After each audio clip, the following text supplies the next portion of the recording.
नमस्कार. आरो स्टोरी मराठीमध्ये आपल्या सर्वांचे स्वागत आहे. आज आपण ऐकणार आहोत एक प्रेमकथा, मणी मल्हार, भाग 2. पण त्याआधी या कथेचा भाग 1 तुम्ही ऐकला नसेल तर आपल्या चॅनेलला सबस्क्राईब करा आणि भाग 1 नक्की ऐका. मुंबई गणराजाच्या जयजयकारात मंत्रमुग्ध होऊन 10 दिवस झाले होते. आज विसर्जनाचा दिवस उजाडला होता. बाप्पाला अखेरचा निरोप देण्यासाठी सर्वत्र आनंदी आणि जल्लोषाचे वातावरण होते. मणी गोदरेज हॉस्पिटलच्या ICU विभागाच्या बाहेर आदल्या दिवशी घडलेल्या घटनेचा मागोवा घेत विचारांची जुळवणी करत बसली होती. इतक्यात ICU रूममधून आईला रडत बाहेर येताना पाहून मणी आईजवळ गेली. आई हुंदके देत रडत म्हणाली, जिद्द सोड बाळ, ह्या पुढचा धक्का तुझे बाबा सहन करू शकणार नाहीत. ती डोळ्यातले ओघळणारे अश्रू पुसत म्हणाली, मम्मी, आणि आईला रडत मिठी मारली. आई तिच्याकडे आशेच्या नजरेने पाहत होती. मणीने मोबाईल स्क्रीन लॉक ओपन करून मल्हारला फोन केला. फोनच्या रिंगसोबत तिच्या मनात मल्हारला कसं सांगायचं हा प्रश्न विसर्जनाच्या धामधुमीत गोंधळ माजवत होता. तितक्यात मल्हारने फोन उचलला. आनंदी जल्लोष आवाजात विचारलं, हाय, तुला रेकॉर्ड केलेली आरती पाठवली होती, ऐकलीस का? तिने उत्तर दिलं, हो, खूप छान होती. ऐक ना, मला भेटायचं आहे. कुठे आहेस तू? मल्हार थोडा विचारात पडला, पण लगेच म्हणाला, घाटकोपरमध्ये एका विसर्जनाची ऑर्डर आहे, मी तिकडेच येतोय, तू भेट स्टेशनला. मणी गहीवरून आलेल्या मनातील अश्रू गोठवत आईला येते मी म्हणत हॉस्पिटलमधून बाहेर पडली. घाटकोपर स्टेशनच्या प्लॅटफॉर्म नंबर 1वर मल्हार मणीची वाट पाहत उभा होता.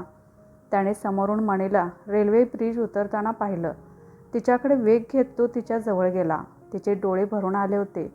तिने त्याला घट्ट मिठी मारली. त्याने तिच्या केसांना प्रेमळ स्पर्श करत तिला समोर घेत तिच्या डोळ्यात पाहिलं. तिचे डोळे भरून आले होते, पण अश्रू बरसत नव्हते. त्याने विचारलं, काय झालं?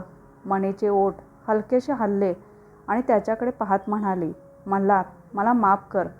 तुझ्या मनात माझ्याबद्दल जे काही आहे ते विसरून जा, प्लीज.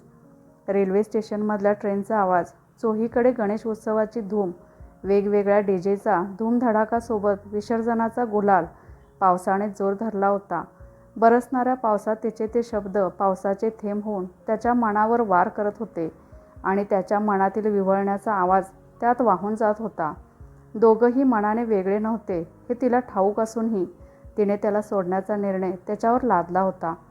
तो तिच्याकडे पाहत स्तब्ध उभा होता. त्याच्या शरीरातून जणू कोणी त्याचा प्राण काढून घेतला होता. त्याने पुढे बोलण्याकरता ओठ उचलले, पण शब्द जुळत नव्हते. तिने त्याच्या डोळ्यात गहीवरून पाहिलं आणि म्हटलं, बाबा. पुढे काहीही न सांगता ती त्याच्यापासून दूर झाली आणि वळून ट्रेन पकडण्यासाठी चालू लागली. त्याने तिचा हात पकडत तिला थांबवत विवळणाऱ्या मनातून दुःख एकवटून तिच्याशी बोलण्याचा प्रयत्न करत होता, पण त्याच्या तोंडून शब्द फुटत नव्हते. मल्हार मणीला पाहत होता. मणी ट्रेनच्या दरवाजात उभी राहून त्याला शेवटचं पाहून घेत होती. तसा ट्रेनने वेग घेतला.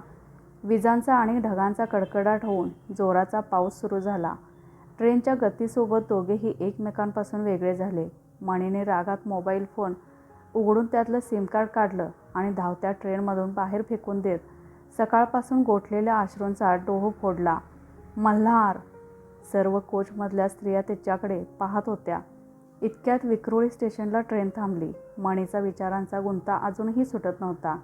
तिने जे केलं त्यावर अजूनही ती विचार करत होती.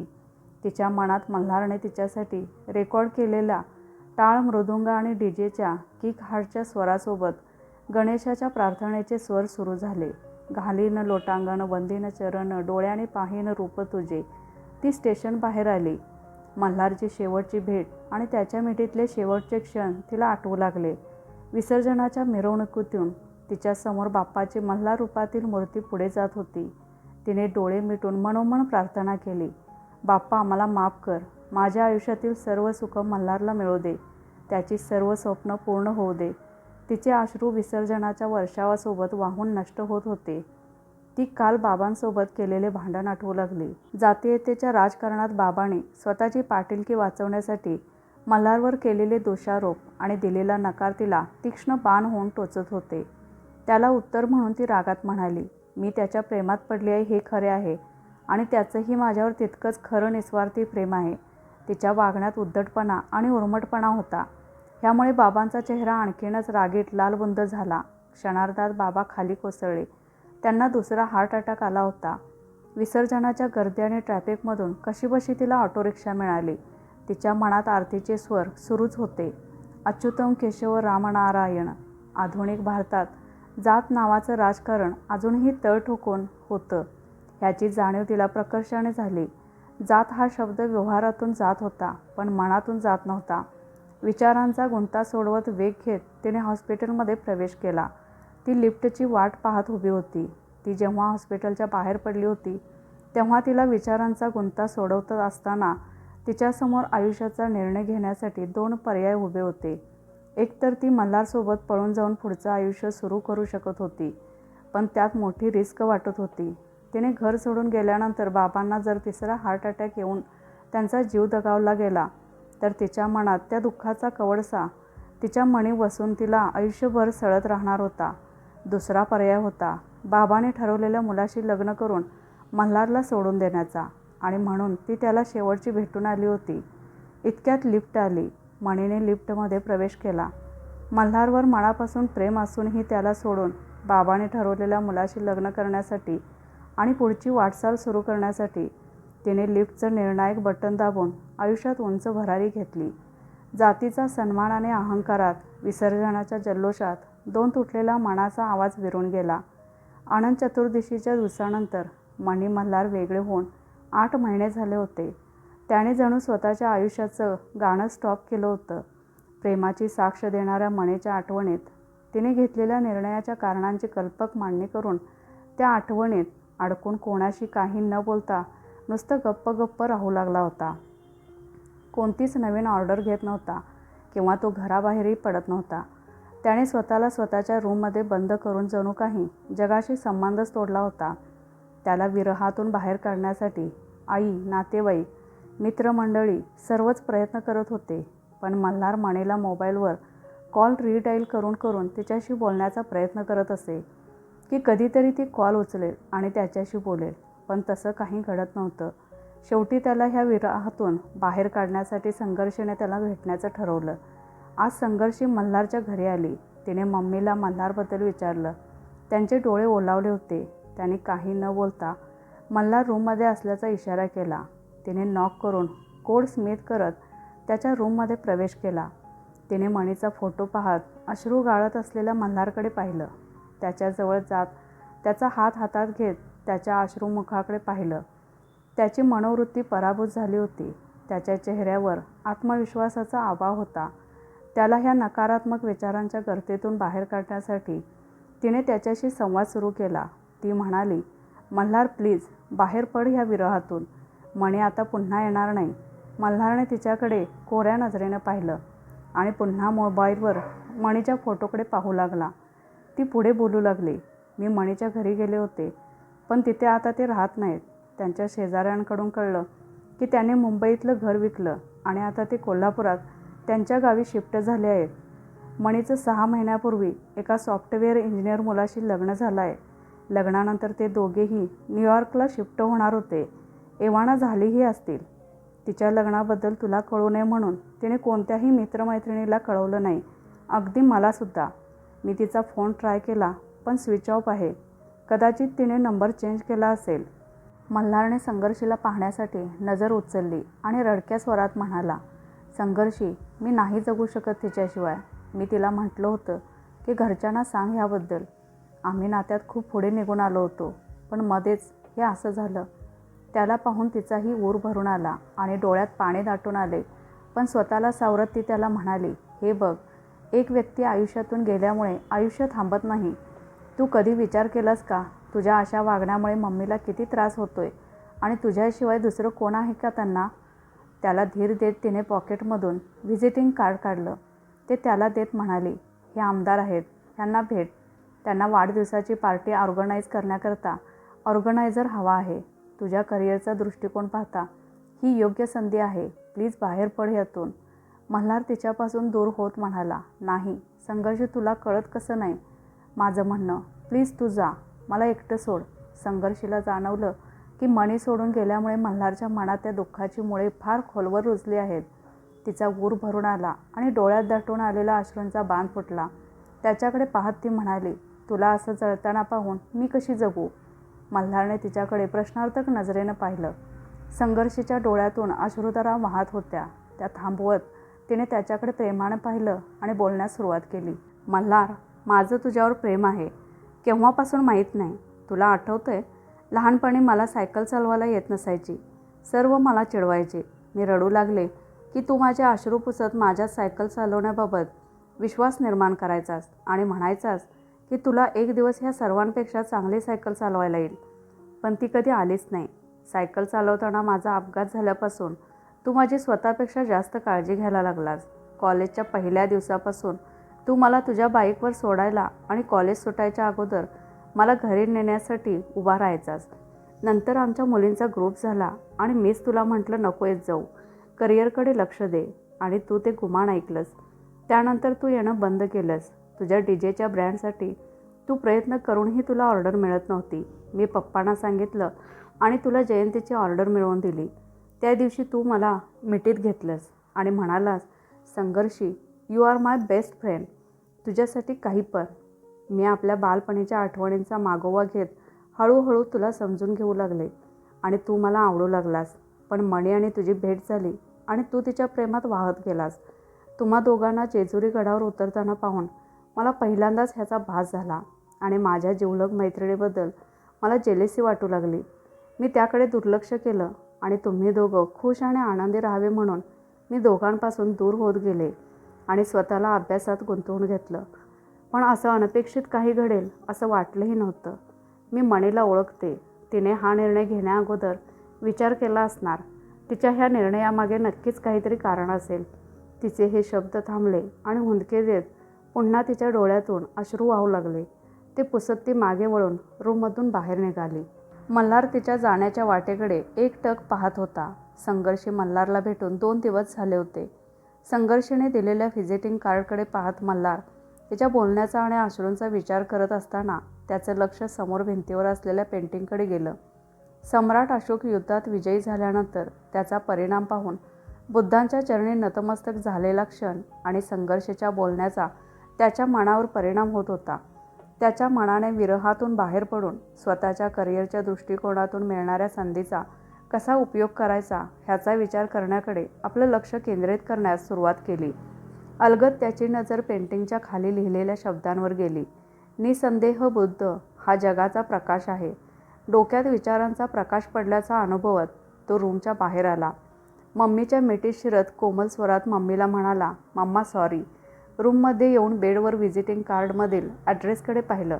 बाजूला मणी मल्हारच्या प्रेमाची डायरी त्याला खुणावत होती. त्याने डायरी हातात घेतली. डायरीतलं पेज टॅगमधलं पान उघडलं. मणीने पूर्ण केलेली कविता आणि त्याखाली तिने लिहिलेले शब्द, फक्त तुझीच मणे. त्याला बोटांचा स्पर्श करत असताना त्याच्या मनातून अश्रूंचा एक थेंब उघळत येऊन डायरीतल्या पानामधील मणीच्या नावावर टिपकला. ती बंद करत त्याने व्हिजिटिंग कार्ड खिशात ठेवून पल्सरची किल्ली घेतली आणि मम्माला मी येतो म्हणाला. मम्माने सांभाळून जा म्हणत त्याच्या रूपावरून हात फिरवत त्याचं कौतुक केलं. घराबाहेर येऊन त्याने पार्किंगमधून पल्सर बाहेर काढली आणि स्टार्ट करत व्हिजिटिंग कार्डमधील ॲड्रेसकडे पाहिले. आयुष्यात पुढे वाटचाल करण्यासाठी त्याने स्वतःला रेस देत पुढचा गेअर बदलला. मानवी स्वप्नातल्या आविष्कारांचं डिजिटल विश्व जगात सर्वत्र औद्योगिक क्रांती सुरू झाली होती. सर्वत्र डिजिटल तंत्रज्ञानाचा व उपकरणांचा वापर सर्रास होत होता. डिजिटल रोबोटिक मशीन आणि मानवी संवेदना यांना पूरक घटनात्मक नियम व कायदे हळूहळू मानवी जीवनाचा भाग होत होते. एवढ्यात कारच्या ऑटो ड्रायव्हरने your destination is just coming notification alarm सुरू केला. नोटिफिकेशन अलार्मच्या आवाजाने मल्हारची झोप उडाली. त्याने ऑटो ड्रायव्हरच्या स्क्रीनकडे पाहिलं. नुकतंच पडलेल्या स्वप्नाचा विचार करत त्याने नोटिफिकेशन अलार्म बंद करत बाहेर नजर टाकली. बाहेर अजून लख्ख काळोख होता. कारच्या हेडलाईटच्या प्रकाशात त्याने समोर पाहिलं. कोल्हापुरात आपलं स्वागत आहे. कारच्या वेगासोबत मल्हारच्या मनाने मागील 8 वर्षाच्या आठवणींना आठवत पुन्हा वेग घेतला. मणी सोडून गेल्यानंतर संघर्षीच्या प्रेम आणि मैत्रीने त्याला एक नाविन्यपूर्ण आयुष्य बहाल केलं होतं. त्याची मेहनत आणि कामातील डिजिटल तंत्रज्ञानाचा वापर करून इव्हेंटच्या कलात्मक आविष्काराची नाविन्यपूर्ण रचना आणि दृष्टिकोनामुळे आज तो एक इव्हेंट ऑर्गनाईज कंपनीचा मालक होता. 2 वर्षांपूर्वी संघर्ष आणि मल्हार विवाहबद्ध झाले. व्यवसाय वाढीला लागल्यामुळे कामाच्या कक्षा रुंदावत होत्या. आज व्यवसाय वाढीच्या कामानिमित्त पहिल्यांदा तो कोल्हापुरात आला होता. पण कोल्हापुरात आल्यापासून त्याच्या मनात मणीच्या आठवणीने ती जवळपास असल्याची हुरहुर सुरू झाली होती. विचारांच्या वेगात कार रंकाळ्याच्या परिसरात पोहोचली. सूर्य हळूवार काळोखाची चादर बाजूला सरत आकाशात तांबड्या, लाल, जांभळ्या रंगाच्या छटा उमटवत आगमन करू लागला होता. कारने रंकाळ्याच्या काठी असलेल्या पंचतारांकित हॉटेलमध्ये प्रवेश केला. त्याने रिसेप्शनकडे ऑनलाईन बुकिंग कोड स्कॅन केला. कोल्हापुरात इव्हेंटच्या साईटची पाहणी करण्याकरता वेळ असल्याकारणामुळे त्याने थोडा वेळ विश्रांती घेण्याकरता रिसेप्शनकडून किल्ली घेत रूमकडे आपली पावले वळवली. उन्हं वर आली होती, पण हिवाळ्याचा गारवा असल्यामुळे जाणवत नव्हती. इव्हेंटची साईट पाहण्यासाठी मल्हार हॉटेलमधून बाहेर पडत होता. इतक्यात त्याच्या कानावर ओळखीचा आवाज ऐकू आला. त्याने त्या आवाजाच्या दिशेने रिसेप्शनच्या डेस्ककडे पाहिलं. डार्क ब्ल्यू वन पीसमध्ये खुलून दिसणारी कांती, एका हातात मॅचिंग वॉच, दुसऱ्या हातात मॅचिंग सिंगल बँगल, गळ्यात बारीकशी सोनेरी चेन, ओठांच्या स्मित हास्यामुळे गालावर पडणारी खळी आणि मनात कधी न भरणारी जखम पुन्हा उघडली होती. क्षणभर तो स्तब्ध होऊन तिच्याकडे पाहत होता. रिसेप्शनवर मणी काही माहिती देत होती. समोरच्या व्यक्तीशी बोलत असताना नकळत तिचं लक्ष तिच्याकडे पाहत स्तब्ध उभ्या असणाऱ्या मल्हारकडे गेलं. एकमेकांची नजरानजर झाली. डान्स करत असताना मणीचं लक्ष अकस्मातपणे स्टेजवर असलेल्या मल्हारकडे अशीच वळलेली नजर आणि दोघांच्याही चेहऱ्यावर हास्याची उमटलेली स्मित चंद्रकोर. प्रेमात एकमेकांना नजरकैद केलेला प्रवास, जेजुरी गडावर भंडाऱ्याने सजलेला सोनेरी क्षण, तारुण्यातला पहिला प्रणयगंध, शेवटची घट्ट मिठी, दोघांच्याही मनपटलावर एकमेकांच्या सहवासातल्या आठवणींचे क्षण ओझरताना डोळे ओलावले. मल्हारने तिच्याकडे पाऊल वळवणार तोच वॉचमधील स्मार्ट असिस्टंटने त्याला साईटची पाहणी करण्यास उशीर होत असल्याचं नोटिफिकेशन दिलं. तो मागे वळून कारकडे जात होता, पण मन मात्र रिसेप्शनवर असलेल्या मणीकडे अडकून पडलं. मणीचं पण मन गेट बाहेर चाललेल्या कारच्या मागे पळत होतं. कारच्या वेगासोबत ती मागच्या 8 वर्षात घडलेल्या घटनांचा मागोवा घेऊ लागली. मल्हारला सोडल्यानंतर लगेच 15 दिवसात झालेलं लग्न आणि लग्नाच्या वेळेस तिला गेलेले दिवस, पुन्हा तिच्या बाबांना हृदयविकाराचा धक्का बसू नये म्हणून, हे सर्व माहीत असताना अथांगने तिच्याशी लग्न केलं.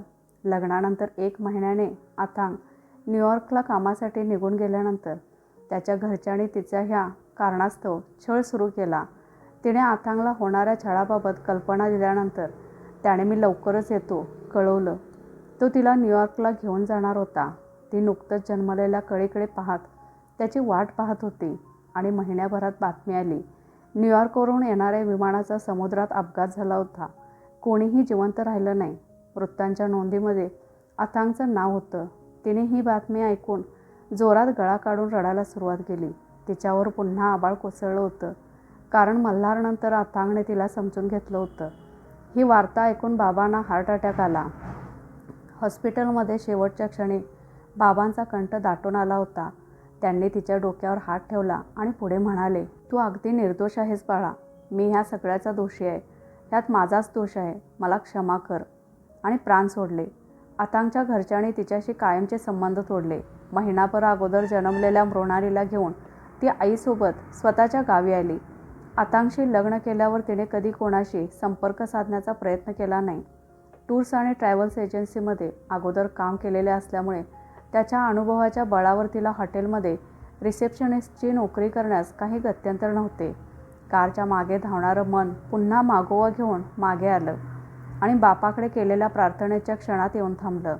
आज मल्हारकडे पाहून मन प्रफुल्लित झालं होतं. ती राहून राहून गेटमधून आत येणाऱ्या प्रत्येक गाडीकडे पाहत होती. वेळ पुढे सरत होती. तिच्या शिफ्टचा टाईम संपत आला होता. तरीही ती वाट पाहत होती. वाऱ्याच्या झुळकीप्रमाणे अचानक तिला मृणालीची आठवण आली. लहान मृणालीला पाहून तिचा स्वभाव निहाळत असताना तिला आठवायचं की हा मल्हारचा अंश आहे, ज्याला ती सोडून आली होती. तिच्या स्वभावावर त्याचाच प्रभाव होता. ती लगबगीने घराकडे निघाली. इतक्यात मल्हारची कार गेटच्या आत आली. मल्हारने कारमधून बाहेर येत मणीकडे पाहिलं. दोघांनाही बोलावंसं वाटत होतं, पण कुठून आणि कशी सुरुवात करावी ह्या गर्तेत शब्द थांबले. दोघे एकमेकांना प्राण कंठात येईपर्यंत पाहत होते. तिच्या डोळ्यात पाणी उभे राहिले आणि मणीच्या आसवांना कंठ फुटला. तिने मल्हारकडे वेगाने धाव घेत घट्ट मिठी मारली. अश्रूंच्या धारा वाहू लागल्या होत्या. मणीने हुंदके देत खोल आवाजात अथांग आणि मृणालीबाबतची हकीकत मल्हारला सांगण्यास सुरुवात केली. मल्हारने वर काळोख्या नभांगणात पाहिलं. लख्ख कोजागिरी पौर्णिमेचा शीतल प्रकाश आणि वाढलेल्या गुलाबी थंडीत मणीचे गरम श्वास त्याच्या काळजाच्या जखमा भरत असल्याचं जाणवताच त्याने तिला पुन्हा आपल्या काळजाच्या जवळ मिठीत घेतलं. संघर्षाची मैत्री, मणीचं जीवापाड प्रेम आणि निरागस मृणालीचं पालकत्व कसं निभावता येईल या त्रिशंकू प्रश्नांचा पूर्णचंद्र तो पाहत होता. हिवाळ्यातील थंडीचं वातावरण. मल्हारने व्हिडिओ कॉन्फरन्सवर बोर्ड मीटिंग नुकतीच संपुष्टात आणली होती. वेळ पुढे सरत असताना सूर्यप्रकाश मल्हारच्या केबिनमध्ये येऊन त्याच्या डेस्कवर परावर्तित होऊन त्याच्या डोळ्यावर चकाकत होता. त्याने डेस्कवर पसरलेल्या काचेवर त्याचा हात स्कॅन करून स्मार्ट कॉम्प्युटर कम असिस्टंटला सूचना दिल्या.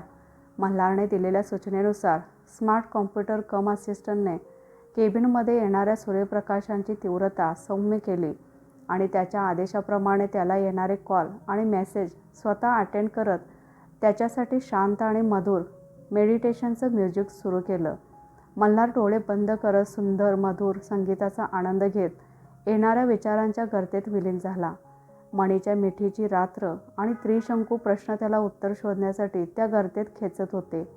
मणी मल्हार दोघांची भेट होऊन 2 आठवडे उलटले होते. मल्हारला कोल्हापूरची पुन्हा ओढ आणि हुरहुर लागली होती. एकीकडे मृणालीच्या गोजिऱ्या स्पर्शाची, तिच्या गालावर पडणाऱ्या निरागस खळीची, तिच्यावरचा स्नेह आणि काळजीने त्याचा जीव व्याकुळ झाला होता. तिला पाहून त्याच्या बालपणीच्या आठवणी उजळल्या होत्या. दुसरीकडे संघर्षीसोबतचं बालपण, आयुष्याच्या खडतर वाटेवर तिच्या मैत्रीची साथ आणि नंतर एक पत्नी म्हणून तिचा लाभलेला सहवास. तिसरं म्हणजे मणीने घेतलेला निर्णय आणि तिचं प्रेमारूपात तिने जपून वाढवलेली वेल मृणाली. त्याने मणी, संघर्षी आणि त्याच्या तिघांच्या बाजूने पुन्हा विचार करण्यास सुरुवात केली. तसं तर तिघेही आयुष्याच्या अशा बिंदूवर उभे होते जिथून मैत्री आणि प्रेम ह्यामधील कोणतीही एक भावना वरचढ झाली की दुसरी दुःख देत होती. हे असं दुःख होतं ज्याच्या प्रभावाने तो वेदनेतून बुडून जात होता आणि पुढच्या क्षणी मणी पुन्हा भेटल्याचं सुख आणि आनंद पण होत होता. खूप विचार करूनही त्याला उत्तर सापडत नव्हतं. शेवटी त्याने संघर्षीसोबत बोलण्याचं ठरवलं, कारण ती पत्नी आणि जिवलग मैत्रीण पण होती. त्याने केबिनमधून बाहेर पडताच स्मार्ट कॉम्प्युटर कम असिस्टंटने पार्किंगमधून कार बाहेर येण्यासाठी कारच्या ऑटो ड्रायव्हरला नोटिफिकेशन सेंड केलं. ऑफिसच्या बाहेर पडताना त्याने वर पाहिलं. मनातले मळब आकाशात जमा होऊन दाटी करत होते. मल्हारने कारमध्ये प्रवेश केला आणि होम डेस्टिनेशनला स्पर्श करत पुन्हा विचारात मग्न झाला. कोल्हापुरात सर्वत्र धुक्याची मखमली चादर पसरली होती. हवेत गारवा भरला होता. सकाळच्या पाखरांची किलबिल ऐकत मणीने मिणमिणत्या डोळ्याने समोरच्या भिंतीवरच्या घड्याळाकडे पाहत आळस झटकला आणि जॉबला जाण्यासाठी ती उठली. मृणालीला दिवाळीच्या सुट्ट्या सुरू झाल्यामुळे ती आजपासून तिच्या सकाळच्या घरच्या कामात थोडा फरक पडून निवांत कामाला जाण्याची तयारी करत होती. तिचं आवरून तिने आईला मी निघते म्हणून हाक मारली आणि झोपलेल्या मृणालीच्या माथ्यावर स्पर्श करत आपले ओठ टेवले. तिच्या नितळ चेहऱ्यावरून मायेचा हात फिरवत ती घराबाहेर पडली. दिवस सरत होता, पण आकाशात ढगांची सावली दाटी करत होती. काही वेळात तिच्या शिफ्टची वेळ संपणार होती आणि रिसेप्शनच्या डेस्कवर सध्या गर्दी नव्हती. ती स्वतःच्या विचारात मग्न होऊन गेली. मल्हार आणि मृणालीची भेट करून देतानाचे क्षण तिच्या मनात तरळू लागले. मृणालीला कळू लागल्यापासून ती सारखी तिच्या बाबांबद्दल विचारत असे आणि मणी तिला ते दूर देशात कामाला असतात, त्यांना यायला वेळ नसतो ही कारणे देऊन तिची मनधरणी करत असे. त्यामुळे तिचा चेहरा तिच्या बाबांच्या आठवणीत दुःखी झाला होता. पण ज्यावेळी मल्हाराने तिची भेट झाली होती तेव्हापासून तिची ही कुरकुर बंद झाली होती. मल्हार तिला भेटला तेव्हा ती त्याला अशी बिलगली की जणू तिच्या अंतर्मनाने जाणलं होतं हेच तिचे बाबा आहेत म्हणून. आणि मल्हारला स्वतःच्या स्वभावाची पुनरावृत्ती झाली होती. त्याने तिच्यासाठी आणलेले गिफ्ट अजून तिने तिच्या मम्माला पण दाखवले नव्हते. मल्हार निघताना तिला त्याचा नंबर देऊन गेला होता. तो तिने कुठेही न लिहून ठेवता पाठच केला होता. आता तर ती त्याच्याशी फोनवर गप्पा मारत मम्माची तक्रार करत असे. मणीचं हृदय ह्या आठवणीने प्रफुल्लित झालं होतं. इतक्यात मणीचा फोन वाजला. तिने फोन उचलला आणि आनंदात, हॅलो आई, मी निघणार आहे थोड्या वेळात म्हणून उत्तर दिलं. आईने रडत म्हटलं, मृणू मृणू. आईला रडू आवरत नव्हतं आणि फोनवर वयस्कर आवाज ऐकू आला. ते पुढे म्हणाले, मृणू खेळताना पायऱ्यांवरून पडली. मी अण्णा बोलतोय. तिला हॉस्पिटलला घेऊन आलोय. ती शुद्धीवर येत नाही आहे. डोक्यातून खूप रक्त गेलंय. तू कुठे आहेस? लवकर निघून ये. बाहेर वाऱ्याने जोरात प्रवाहित होण्यास सुरुवात केली.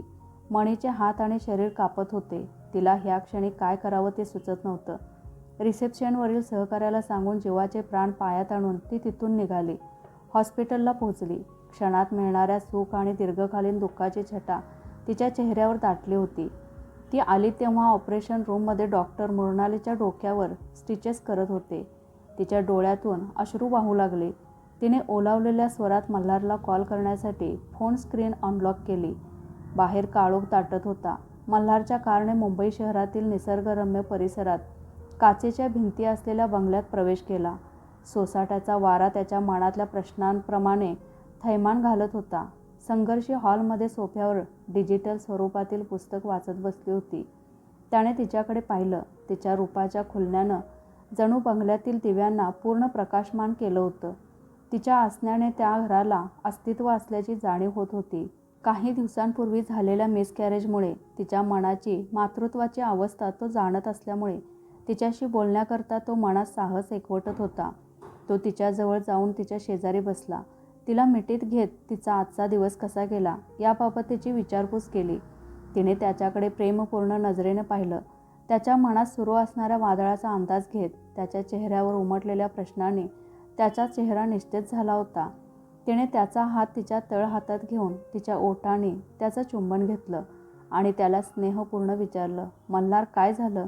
तुझ्या चेहऱ्यावर आज खूप प्रश्न दिसतायत. मल्हारने तिच्या डोळ्यात पाहिलं आणि विचार आणि दुःख वेगाने त्याने मान खाली घातली.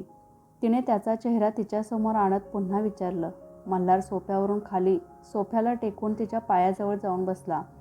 तिने त्याच्या केसात हात फिरवत म्हटलं, आपण पती पत्नी अगोदर बालपणीचे मित्रमैत्रीण आहोत. तू मणीनंतर सर्वात खास जवळचा मित्र आहेस. उठ बरं, काय झालं ते सांग. त्याने खोल तुटक आवाजात मणीचं नाव उच्चारलं आणि तिला कोल्हापूरला घडलेली हकीकत सांगत सकाळपासून जे प्रश्न त्याच्या मनात थैमान घालत होते ते तिच्यासमोर मांडले.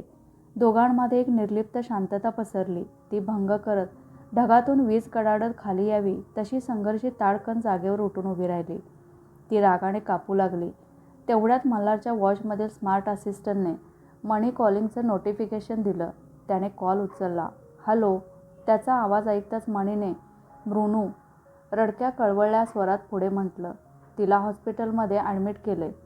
हे ऐकताच त्याचं हृदय भय आणि काळजीने कंपित झालं. मृणालीला पाहण्यासाठी मल्हार कोल्हापूरला जाण्यास निघणार इतक्या संघर्षाने त्याचा हात घट्ट पकडला. तिचा राग अनावर होत होता. मल्हारने मृणालीला हॉस्पिटलमध्ये ॲडमिट केल्याचं सांगितलं. संघर्षाने हाताची पकड सैल करत त्याचा हात सोडला. तिने स्वतःच्या रागावर संयम आणत स्वतःशीच म्हटलं, मनातल्या आणि भावनेचा झालेला गुंता हळूवार आणि संयमाने सोडवावं लागेल. तिला जाणवलं की दोघांच्या नात्यात आता पालकत्वाच्या प्रेमाची ओढ निर्माण झाली आहे. मल्हार बाहेर पडला. मल्हारची कार बंगल्यातून बाहेर पडताना ती फक्त पाहत होती. बाहेर चाललेल्या जोरदार वादळाभोवती तिच्या मनात विचार आणि भावनांचा कल्लोळ सुरू झाला. मल्हारसोबतचं बालपण, तिचं त्याच्यावरचं प्रेम, मल्हारचं मणीवर असलेलं प्रेम. मणी मल्हार दोघांना एकमेकांच्या हातात हात घेतलेला पाहून तिला पहिल्यांदा तिच्या जिवलग मैत्रिणीबद्दल वाटलेला तिरस्कार. दोघं सुखी राहावे म्हणून ती त्यांच्यापासून वेगळी होऊन तिने मानसशास्त्रात PhD करण्याकरता स्वतःला अभ्यासात गुंतवून तिच्या करिअरची वाटचाल आणि त्यातून आलेले अनुभव. प्रेम पण पाण्यासारखं असतं. मनात साचलं की डबकं तयार होतं. मग त्यात नाना प्रकारच्या नकारात्मक भावनांचे किडे आपलं घर करण्यासाठी झगडतात. ते पाण्यासारखं वाहत राहिलं की कुणालाही आपलंसं करतं आणि वेळ आली की नको असणाऱ्या दूषित गोष्टी काठावर सोडून पुन्हा प्रवाहात स्वच्छ होतं. मणी सोडून गेल्यामुळे मल्हारची झालेली अवस्था, त्यातून त्याला बाहेर काढताना हे तिने अनुभवलं होतं. तिचा आणि मल्हारचा विवाह, तिचं नुकतंच झालेलं मिसकॅरेज, तिला ह्या क्षणी मणीवर राग आणि चीड येत होती. पण कॉलेजच्या ग्रुपमधल्या मैत्रिणींचा प्रश्न तिला आठवला. दोघींचं प्रेम जर एकाच मुलावर जडलं तर जमेल का तुमचं? तारुण्याच्या उंबरठ्यावर ज्या प्रश्नाचे उत्तर देण्यासाठी ती मौन धारण करत होती, आज तोच प्रश्न पुन्हा तिच्यासमोर उभा होता. ती कॉलेजमधल्या आठवणींच्या पाऊलखुणा आठवत आठवणींच्या मैफिलीत रंगली. 8-10 मुलींचा ग्रुप, नाटक, सिनेमा, कॅफे, समुद्रकिनारी फिरणे, पावसाळ्यात स्वच्छंद हिरवाईत बागडणे, मनसोक्त आयुष्य जगण्याचा छंद. मल्हारसाठी ती ज्या व्यक्तीचा द्वेष करत होती, ती व्यक्ती तिची जिवलग मैत्रीण रुपिका. दोघींच्याही आवडीनिवडी सारख्याच. डोळे एकदम भरून आले. प्रत्येक गोष्ट शेअर करायच्या. तिने PhD करताना अभ्यासलेली पॉलिॲमरी, नात्यांची नवीन संकल्पना, प्रत्येक व्यक्तीच्या आयुष्यात येणाऱ्या वेगवेगळ्या व्यक्तीबद्दल जाणवणारे प्रेम हे वेगळे असू शकते आणि त्यातील प्रेम मर्यादित नाही तर ते अमर्याद आहे. त्यात अनेक रूप, रंग, गंध असून यांच्या अनेक भावनिक छटा असतात आणि त्यामुळे ते आणखीन सुंदर होतं. फक्त ते अनुभवता आलं पाहिजे. आणि त्यातील भावनिक साक्षरता, तिची मनस्थिती ही मल्हारसारखीच झाली होती. मैत्री आणि प्रेम ह्यामधील कोणतीही एक भावना वरचढ झाली की दुसरी दुखावली जात होती. तिचे डोळे चमकून उठले. ह्या परिस्थितीतून बाहेर पडण्यासाठी चाकोरीबाहेरचा विचार करण्याची गरज होती. तिला मणीचं उत्तर आठवलं. जसं ज्ञान शेअर केल्यानं वाढतं तसं प्रेम पण. मनातल्या रात्रीच्या अंधारात विचार आणि भावनांचा कल्लोळ बाहेरील वाऱ्याच्या थैमानासोबत शांत झाला आणि रिमझिम पाऊस सुरू होऊन तिच्या डोळ्यातून अश्रू पाझरू लागले. ती हॉलमध्ये तशी सोफ्यावर बसली आणि क्षणार्धात तिच्या डोळ्यावर झोपेने राज्य घेतलं. स्मार्ट होम असिस्टंटने सेन्सर स्कॅन करत ती झोपल्याची खात्री करून बंगल्यातील दिव्यांचा प्रकाश मंद करून घर ऑटो लॉक केलं. हॉलमधून पिवळ्या तांबड्या रंगाचे किरण तिच्या डोळ्यावर पडून तिला उठवण्याचा प्रयत्न करत होते. तिला आज खूप दिवसांनी ताजेतवाने आणि उल्हासित वाटत होतं. तिच्या मनातला विचार आणि भावनांचा दाटलेला काळोख नाहीसा झाला होता. तिला नवीन मार्ग सापडला होता. नात्याच्या आधुनिकतेच्या मार्गावर तिचा निर्णय मल्हारला कळवण्यासाठी, मणी मल्हारशी बोलण्यासाठी तिने स्मार्ट होम असिस्टंटला तिच्या आवाजात मल्हारला कॉल करण्याची सूचना दिली. त्याने कॉल उचलला आणि स्नेहपूर्ण स्वरात सॉरी म्हटलं. संघर्षाने मृणालीची तब्येत कशी आहे त्याबद्दल विचारपूस केली. मल्हारने प्रफुल्लित होत ती शुद्धीवर आली आहे, आता तब्येत सुधारत आहे असं उत्तर दिलं. तिने मल्हारला मणीशी बोलण्यासाठी फोन देण्यास सांगितलं. पारंपरिक नात्याने आधुनिकतेची कास धरली. मणीने फोन कानाला लावला. संघर्षीचा आवाज शांत, स्थिर पण आतून खूप खोल होता. मणी, ऐकतेस ना? मणी गहिवरलेल्या स्वरात म्हणाली. हो संघर्षी. संघर्षी थोडं थांबली. जणू शब्द निवडत होती. आपण तिघंही खूप थकलो आहोत. प्रेमाच्या वेगवेगळ्या रूपातून चालताना एकमेकांना दुखावत राहिलो. पण आता थांबायचं आहे मला. कोणाला हरवून नाही तर सगळ्यांना सामावून घेऊन. मल्हार स्तब्ध झाला. संघर्षी पुढे म्हणाली. मणी, मृणाली ही फक्त तुझी मुलगी नाही, ती मल्हारचा अंश आहे आणि आता ती माझ्याही आयुष्याचा भाग आहे. मी तुझ्याशी स्पर्धा करू इच्छित नाही. मला तुझी जागा घ्यायची नाही. मला फक्त एवढंच हवं आहे, आपण तिघंही प्रामाणिक राहूया, भावनांशी आणि स्वतःशी. फोनच्या त्या टोकाला मणीच्या डोळ्यातून अश्रू ओघळले. ती थरथरत म्हणाली. संघर्षी, मला भीती वाटते. संघर्षी हलकंसं हसली. मलाही वाटली होती. पण प्रेम भीतीपेक्षा मोठं असतं मणी. जसं ज्ञान शेअर केल्यावर वाढतं तसंच प्रेमही. मल्हारच्या डोळ्यात पाणी दाटलं. तो हळूच म्हणाला. संघर्षी. ती त्याच्याकडे वळली. मल्हार, मी तुला गमावू शकत नाही, पण तुला जबरदस्तीने बांधूनही ठेवू शकत नाही. तू बाबा म्हणून तिच्या आयुष्यात राहू शकतोस, पण मणीसोबतचं नातं इथेच थांबायला हवं. तो हळूच म्हणाला. मला कळतंय. मणी आणि मल्हार यांच्यात पुन्हा प्रेम सुरू झालं नाही, पण मृणालीसाठी एक पूल तयार झाला. ती मोठी होत गेली. मल्हार अधूनमधून भेटायला यायचा, गिफ्ट आणायचा. ती त्याला बाबा म्हणायची. संघर्ष आणि मल्हार एकत्र राहिले, पण आधीसारखे नव्हते. काही गोष्टी माफ होतात पण विसरल्या जात नाहीत. आयुष्याने तिघांनाही वेगवेगळ्या भूमिका दिल्या. मणी आई म्हणून उभी राहिली. मल्हार बाबा आणि पती दोन्ही निभावू लागला. संघर्षी समजूतदार पत्नी बनली. प्रेमाला नवं व्याकरण मिळालं होतं, कारण आता नातं मालकीचं राहिलं नव्हतं, ते समजुतीचं झालं होतं. तर मित्रमैत्रिणींनो, आजची कथा कशी वाटली ते कमेंट करून नक्की कळवा आणि या कथेचा भाग 1 नक्की ऐका. कथा आवडल्यास लाईक शेअर करा. चॅनेलवर नवीन असाल तर चॅनेलला सबस्क्राईब करा. कथा पूर्ण ऐकल्याबद्दल आणि वाचल्याबद्दल धन्यवाद.